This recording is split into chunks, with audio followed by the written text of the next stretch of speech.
हे guys अस्सलामु आलाइकुम welcome back to RJ kitchen bidi.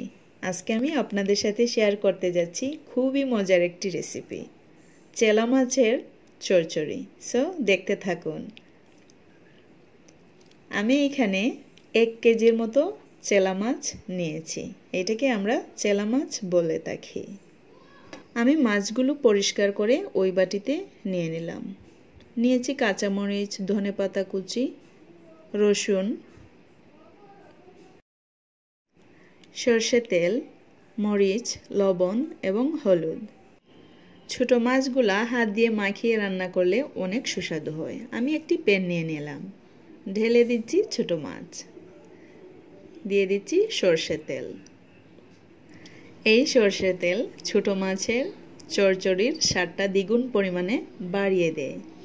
অবশ্যই চেষ্টা করবেন সরষে তেল ইউজ করার। দিয়ে দিচ্ছি মশলা,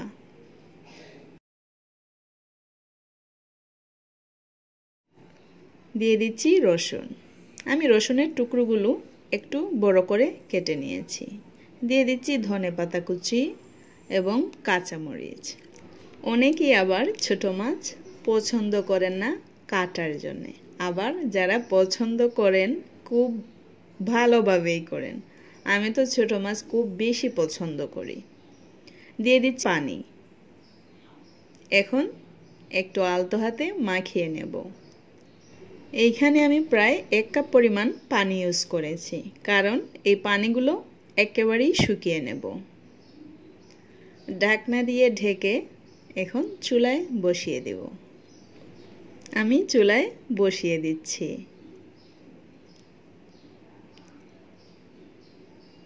10 মিনিট পর অবশ্যই আমাদেরকে হাই ফ্লেমে রান্না করতে হবে। ছোট মাছ কিন্তু খুবই তাড়াতাড়ি সেদ্ধ হয়ে যায়। সো পানি শুকানোর জন্য আমাদেরকে অবশ্যই হাই ফ্লেমে রান্না করতে হবে। আমি আবারও ঢেকে রাখছিলাম 5 মিনিটের জন্য। পানিগুলো প্রায় শুকিয়ে গেছে, দেখতেই পাচ্ছেন।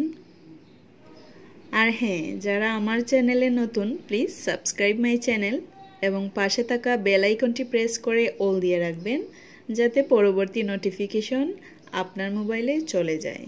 আর অবশ্যই এই চ্যানেলে শুধু রান্নার ভিডিওই আপলোড করা হবে, আর কিছু নয়। আমি আবারও ঢেকে দিলাম। যে পানিটুকু আছে ওইগুলো পুরোই আমি শুকিয়ে নেব।